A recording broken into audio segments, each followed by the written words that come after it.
Welcome, Mr. Kevin Tyers. How are you today, sir? Good. Thanks for having me. Oh, no, thank you for showing up. I appreciate it. I mean, technically I was late, but I nobody think else needs to know that. so was I. We were supposed to start half an hour ago, but we got through it, so it's all good. Life gets busy. It does. Well, welcome. For anyone that doesn't know us, I am Mike Bonner with Bonner Security.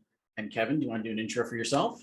Yeah, I'm Kevin Tyers. I am getting ready to start a new job here in a minute. So once that officially starts, I'll start announcing that here in these videos. Also a SEC 504 instructor for SANS. I'm teaching next week. I'm pretty excited about that. Yeah, I yeah, that's my intro. And for anyone that may be looking for a SANS class 504 in the future, I have seen Kevin mentor people over the years. I have seen him do training, and he's amazing. I highly recommend, if you can take a class with him, do it. I have known people that have learned from him, and it's a wonderful experience. Like, you are one of the people that I love hearing teach, because you just have a very calm, laid back approach, and you just throw it all out there. You're very transparent and easy to learn. You're a good mentor. Thank you. Yeah, I try to, never forget what it's like to be a beginner. That's why I start so much stuff, so I can always feel like a beginner. Not to sell it too hard, but if you did want to take a class from me, I'm teaching in Denver during a public SANS event this fall called Rocky Mountain Fall. So you should check it out. I'm teaching 504, and that's on October 10th. Rock on. Yeah, I'm excited. And so what actually brings us together today, CIS Control, and I needed to look at the number because I wasn't sure. 5. We're doing. 5. Can't believe we've gotten to 5 already. Yeah, it's been a fun few months. Yeah. We're working on account management. And wow, like this is one of those fundamental components that, and Kevin, I don't know if you feel the same way, but it's something that so many people get wrong. And like, I am always amazed, like from an architectural perspective, they get wrong, from an operational perspective, they get wrong. And it becomes really apparent in incident response. And so, what does account management mean? And I guess I'll throw out my 2 cents, and then Kevin, you can chime in. But to me, the idea with account management is you've got kind of 2 components. It's my architecture for how I set up identities and how I handle identities in my environment, with the idea being that my identity is everything that gives me access and authorization in my environment. So if you're familiar with like the zero trust model, the idea is, the identity is what gives you access to things, that there is no just like pre-established trust to a device or to an IP or to a network or anything else. This is my identity. I have a robust way to validate that identity, and my privileges are based off of that identity. So that's on the architectural perspective. And then operationally, it's all the processes that you have wrapped around how you handle identity. So onboarding, provisioning, and then I would say most importantly, auditing and deprovisioning. So that's where I tend to see a lot of people drop the ball, where, hey, we're really good about handing access out to people, and we're horrible at changing access when somebody changes jobs, and we're really bad about turning people's accounts off when they leave a job. So that's my perspective. And Kevin, I know as a dev and a cloud guru, you have kind of a different perspective. So I don't know if you want to add, subtract, tell me I'm wrong. Yeah, I think that the area that I'd think about in this a lot is service accounts. So whenever I'm deving out like an AWS infrastructure, I have a service account for just about every interaction that occurs. So let's say I have a Lambda that's able to write to Dynamo. There's a role that is just tied to that Lambda, that is just tied to Dynamo, that gives it the appropriate permissions. And that's just over like with an abundance of caution, right? Like I always have the nightmare of waking up to a $10 million AWS bill because someone got access to an account that had the ability to provision, GPU attached EC2s or whatever. I think part of that actually kind of goes to what we talked about last time when it comes to secure configuration management is you can use tools like CloudFormation and Terraform and all that to provision these accounts when you're standing up new infrastructures. So, from the architectural point of view, it's hugely important from, again, what Mike said, to like know how these things are created, how they're deprovisioned, right? And I think, from my experience, knowing what those permissions that various like entitlements give you, I think that not a lot of people appreciate the power of the debug privilege that a user account can have on a Windows machine, and like what the implications of that are. So like I would say, if you're wanting to know more about this topic, which you should, like learn about security entitlements on Windows. What are some production ways that people do sudoers files, like on Linux. God help you figuring that stuff out on Mac, because it seems like it's either super user or not super user. I'm sure there's some sort of like more subtle provisioning tools on Mac that I'm just not aware of. But yeah, I think from again, the cloud, it's I really like having tightly defined roles between different elements. Yeah. Yeah. But that's, whether it's on cloud or on-prem, I always find that users are constantly over provisioned access. Yeah. And so, I mean, how many times have we gone into an environment, whether it's in architecture, engineering, or operational perspective, or even an incident response, and it's like, why is everyone a local admin? Yeah. Why do people have, why is every service account in the domain admins group? Why is every single SQL account a service account with no password set in the DA role? Yeah. Well, because one thing broke one time, and then that's how they got it to work. And yeah, we made a DA, it started working, and then we never bothered to track it down any further. Yeah, because that stuff's hard, right? Figuring out it is actually, not trying to be sarcastic, like when you're deving something out in AWS, or actually GCP is way worse about this. It's like, all right, this is the operator role. Yep. Like, okay, well, what entitlements does that have? And then the entitlements, like when you start digging in, doesn't totally make sense. And then God help you if you've ever had to like handwrite an IAM policy for like AWS.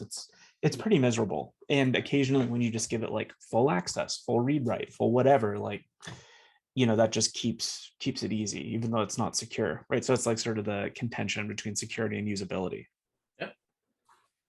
And I mean, that I love telling stories. Like, this makes it more memorable for people. And so I cannot tell everybody on here how often I go in and do incident response, and I get the most insane stories. And the first one that I'm going to start off with is, customer had an incident response. They had ransomware. We go in, we start going through stuff. And I start asking for access, and their engineer slides me a piece of paper, and it's got a password on it. And I said, okay, what is this password for? He goes, no, this is the password. And I said, okay, but like, what is the password for? Assuming that it's, maybe to a vault or to an account that maybe has delegated access or something. He goes, no, that's the password for everything in the organization. There were 500 people. And I had that moment as my brain rebooted, because I possibly could not, like, what I processed auditorily from this person could not possibly be reality. And I was like, hold on, so are you saying that every single user has the same password? And he's like, well, yeah, this is the only way that I can log in as every user, understand like what's happening, and be able to troubleshoot. And I said, are you kidding me? And the thing that blows my mind, and don't get me wrong, that blows my mind. The thing that really blows my mind is when I talk to buddies at Cylance or BlackBerry and Mandiant and the Microsoft Dart team, and tell them this story, the reaction I expect to get is, oh my God, what a crazy story. And the reaction I actually get is, yeah, no, I mean, that happens once a month. So it's not even that this is a one-off. This is a regular occurrence for some of these IR teams. I just have to imagine that, like, if you went in and you were an attacker and you had like Mimikatz and you dumped the hashes and you got like a few different user accounts, you would have to think that your tool is broken, because the hashes would match for all of the accounts. Yes. You're like, I've never seen this before. Something obviously isn't working. Yeah. Why do all these hashes match? And if you don't know why they match, it's because Windows hashes are stored unsalted. So just a little extra for you there. Oh, nice. I love that. They have no flavor. I mean, but so from an architecture perspective, the way I always do identity and access management is I always try and identify privileged roles that we're going to have. So like in a Windows world, which I think are most environments, you've got your EA role, which is your enterprise admin, your domain admin role. You probably want to get some of those other weird-ish kind of roles like your schema admin. While not as necessarily impactful as your EADA role, you can still do some funky things with the domain that you don't want other people to do. Don't forget, the schema is extendable, but cannot be deleted. So if somebody creates something in there that's causing you a problem, you basically have to roll back your entire schema, like your entire DC. So I know I'm a little bit ignorant on this topic, which is unfortunate, and I'm working on ameliorating this. But like, how does like a golden ticket for Kerberos like plug into all this, right? Because like Kerberos is the more modern authentication, right? You should see it on most networks. Like, if you have domain admin, do you automatically, or enterprise admin, can you automatically provision a golden ticket for yourself, or how does that work? Yeah, you basically can. So the way that Kerberos works is in a Windows world, and there's a whole conversation there. But so there's a KerbTGT account that exists in Active Directory, and no one should have access to that password because there really is a password, or we'll call it a key, that's used to sign everything regarding Kerberos trust in a Windows environment. In the TGT is a ticket granting ticket, right? Yes, you're right. So it stands for the Kerberos Ticket Granting Ticket Service, which signs basically Kerberos responses from a DC to basically say, hey, I am the source of trust in this organization, and I am saying that this ticket granted to a person that gives them access to other things actually did sign it. And if you get access to that account, you can move that over to basically a DC that you have offline, and you can sign tickets. So you can start creating tickets that are valid in your environment. But if you have an incident and you're trying to track down, like, when did this ticket get issued? When did this trust become established? That data is not there. It's just all of a sudden, oh, hey, somebody has a valid ticket. Okay, well, when was this ticket signed and from where? It's not in your environment. So you just have effectively persistent access to everything. Yeah. So anyone that gets access to basically a DC and EADA role can cut themselves a golden ticket or a silver ticket. If you guys are interested, I won't get into the details there because I don't know that necessarily our audience wants to get all the way into it. But MITRE ATT&CK, if you are not familiar with that, you can do a Google search. It'll bring up the MITRE ATT&CK framework. Part of that in their TTPs, one of those entries will be a golden ticket and silver ticket as ways to gain access to a customer's environment after you already have escalated privileges. Nice. So that's a mechanism of persistence. So protect that ticket. Yes. Make sure the password isn't change me one. And so, I mean, typically that password is not known by anything because ultimately no one ever actually needs to know that password. If you do an assessment with CIS, if you do an assessment for most other frameworks that have controls or best practices around Windows, what they will recommend is changing that KerbTGT account every 6 months. And if you are nervous about that process, Microsoft actually has a really cool PowerShell script, and we could probably find the link and put it down there. But in that script, what it's doing is it resets the password on that account. It waits a few seconds for DC replication, and then it changes it again. And the reason it's changing it twice is that by default, that account will have a password history of basically 2. So technically that old password will still work until you change it twice. So that's why it does that. And they recommend doing that. I believe the Microsoft recommendation is every 180 days, so twice a year.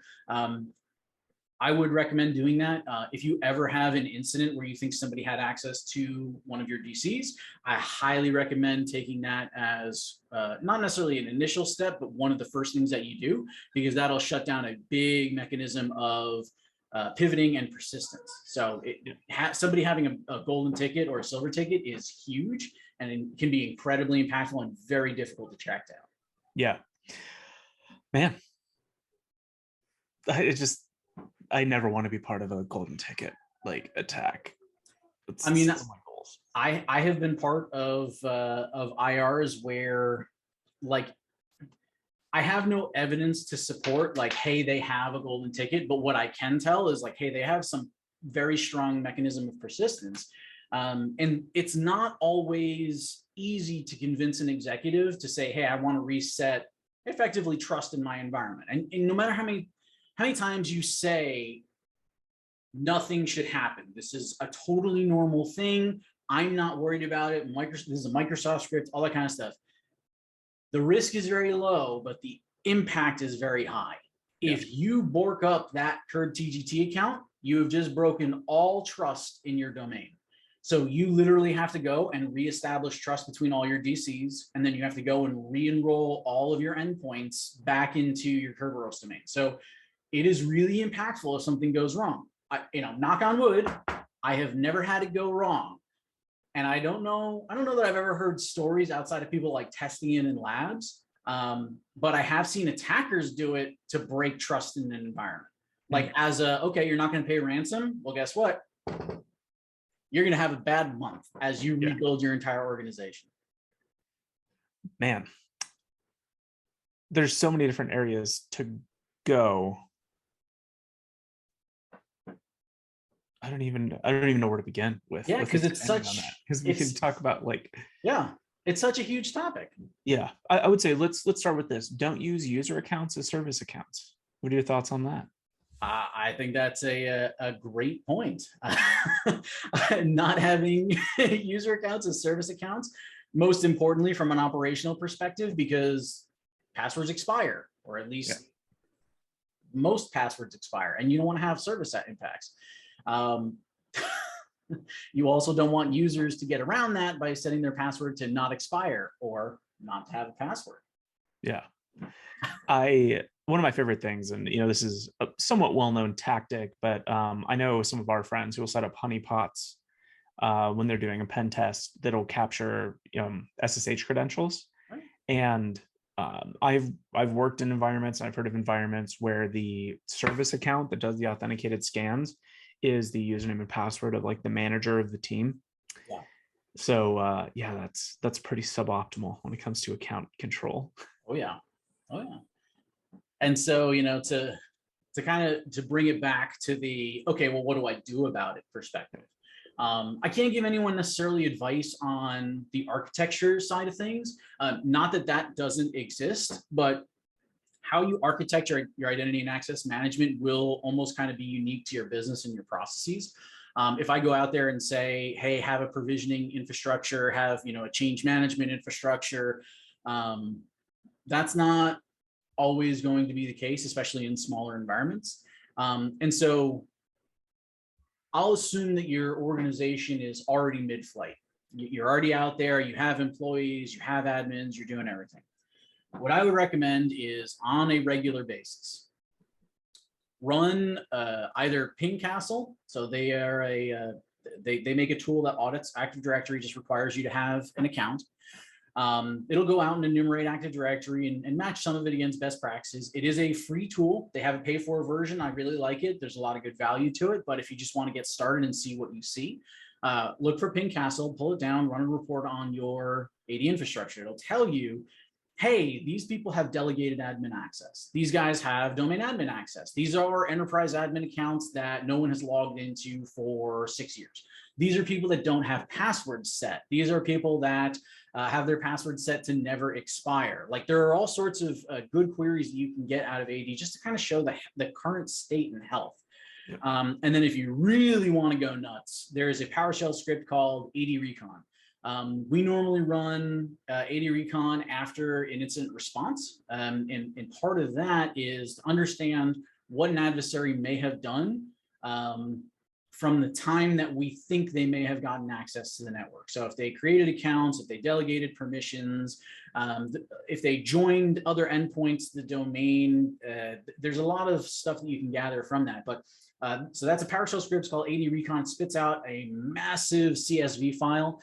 Going through that and understanding what accounts you have, the permissions, the GPOs that apply to them, that's a big one, because we've seen some places where if attackers get access, you start seeing GPOs applied that disable security settings, or give themselves delegated access in weird places. Like there's a lot of stuff that you can do with GPO that's not always apparent unless you're willing to go through everything.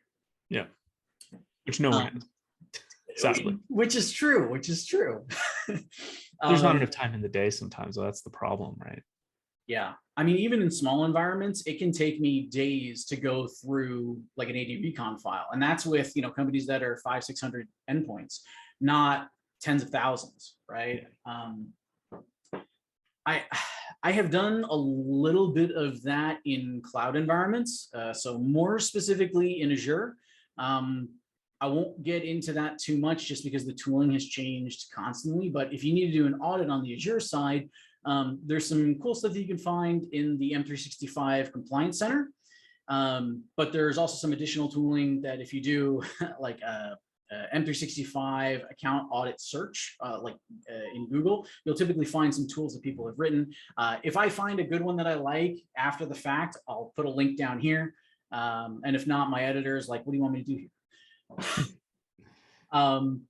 Same applies for AWS. So I apologize for not having the name of the tool, but Netflix's SecOps team publishes a permissions audit tool for AWS. And Kevin, I apologize if you know the name off the top of your head, but I can't remember it. But basically the idea is, all right, we've provisioned our accounts, we're going to give them access to everything, and then we're going to run this tool after the fact, and we're going to monitor what people have used, like what actually has executed in the environment roles wise, and then we'll lock it down after that. People have made a similar tool for GCP as well. I highly recommend doing that, maybe even once a quarter if you can, or if not once a year, just something to go in and audit and lock down. Yeah, I don't actually know that tool off the top of my head from Netflix. But yeah, I mean, when it comes to cloud stuff, sometimes it feels almost impossible to stay on top of like what is the current tool, because it seems like they change so much. Yeah. I would be surprised if like Scout or someone doesn't have like some sort of like profile thing for your infrastructure for AWS. So yeah, at least start there. And then, I'm a big believer in like writing your own tools. Using Boto 3 or the AWS CLI library, like you can really parse through pretty in depth with not much, with some level of effort, I guess, to figure out like what roles you have, what entitlements they have, and the different things they can do. Yeah. So I know this might be, tell me if this is outside of the scope of what we're talking about, but what do you think about like of just-in-time admin systems? It seems like that's a really big topic, and I've worked in organizations an organization that had that. So what do you think? Yeah. So, from my perspective, I think just-in-time admin or even privileged account management, I really see them as almost a fundamental component of any infrastructure now. Yep. I know that they either have a cost associated with them that makes them a bit pricey, but oh boy, it kind of depends. So we're trading off between security and cost. And in every organization, there's a different level that somebody's going to want to hit. There's a lot of great tools, and I don't want to throw out anyone's name, but there's some great PAM tools that can do that just-in-time admin. It provides great accounting, great auditing. I fully endorse them, but a lot of them have big price tags. Yeah. And so it's not always usable for every environment. But if somebody is an M365 or an O365 shop, there have been several attempts by Microsoft to do their just-in-time admin, both for Azure as well as doing extensions into an on-prem environment. So whether you have Azure AD and you're all cloud-based, or whether you integrate and have on-prem AD, they have both solutions. I will caveat it that the on-prem solution, I think they've tried 4 or 5 different times of like different tools, and they keep getting changed, right? Like, so they'll put it out and then 6 months later, there's something different. And I haven't ever used them. I've seen the documentation. I've never done an implementation, so I can't tell you efficacy-wise how easy it is to use, how easy it is to implement. Their cloud version, awesome. So what they do with Azure for just-in-time and privilege and counting and approvals, all that kind of stuff works great. For on-prem, it kind of seems like it's a little bit of a, I don't want to say a train wreck because it's not. I would say it's more fluid, right? Yeah. It's almost one of those things where it's like, hey, we've got this tool, it's useful, but we're going to change it every 6 months. So do you want to spend your time deploying something, learning something, operationalizing something, for them to say, hey, it's end of life? Yeah. Yeah, I mean, I think that's unfortunately with Microsoft, it does seem like there's a lot of those tools that pop up. They're great, and then they might get changed. And just so like if you've never encountered just-in-time admin or you haven't been through it, right? Like it's I think a tremendously great solution. And I've actually had some arguments about this at previous companies. But so the workflow kind of from a user perspective is, let's say you have a tool that you need to install, like let's say VS Code, and you have like PyDebugger, so you need to be able to attach to memory or whatever. A just-in-time admin system would give you the rights, let's say, to install software, and you would be an admin for an hour, and then it automatically deprovisions that privilege. And at first, a lot of people will complain, but oftentimes it is what you get as opposed to completely losing local admin. Yeah. So I think from a user perspective, it's pretty smooth. And like, I think when you first hear about it, it's like, okay, well, how does this work? What does this flow look like? And actually, when I worked at Global Crossing 1.5 billion years ago, they had their version of like just-in-time admin, which was actually reasonably cutting edge at the time. And I was like super skeptical. I was like, well, what do you mean? Like, I'm going to have to check out the particular password that I needed. And then once I went through the flow, I was like, oh, this actually makes a ton of sense, and it was really cool. So I would take a look. It's been one of the, like, I think, forward momentum pieces or whatever in this area that's like pretty cool. Yeah. And I mean, I won't speak to like efficacy of products, but like I'll throw out, I think most people would know CyberArk as a big PAM or just-in-time admin vendor, depending on how you implement the solution, or Thycotic or Beyond Trust. I think they're all decent solutions. I've used all of them in the past. One thing I think that is important to note is they all have different deployment options. So don't assume you're buying a product and it just works in one way. Like, it can accommodate some of your infrastructure, and some paths are more impactful than others, right? If you go and say, hey, I want everything to be a jump host. Okay, well, now everyone needs to go through that single jump host. No one has any access to anything directly. I try not to do this. Sorry, this is a complete tangent, but like, man, I really dislike the name Thycotic. Their products could be great, but whenever I would get emails from them, I'm like, I can't talk to you because I don't want to say this word. I could see that. So anyway, well, man, I think we kind of hit it pretty hard on this one. I think there's a lot of topics that like could spin off from this, but we should probably wrap it up. All right. Well, fair enough. Well, then let me end it with Kevin. Where can people find you? Find me on Twitter if you really want to, at War on Shrugs, or find me at GitHub, github.com/Deganis. I have some code that I've written there. I am just coming to the end of a nice 3-month little sabbatical where I've avoided technology. So I have some ideas to some tools I want to write, some things I want to put out there. So keep an eye on those reposts. I'll probably be posting some new stuff soon. All right. I'm looking forward to not being able to understand any of your code. That's fair. Well, I mean, I just released a tool in March after I was teaching in London for scanning DigitalOcean like spaces, which is like sort of their equivalent to S3. So if you need, what did I even call that? If you need it, it's a pretty all right tool. So, well, I looked up, I think it's called Telescope. Yeah. So I released a tool called Telescope that scans DigitalOcean spaces for assets. So check that out. Yeah. All right. And then for anyone that doesn't know, I'm Mike Bonner, Bonner Security. I think we'll have really cool links down below.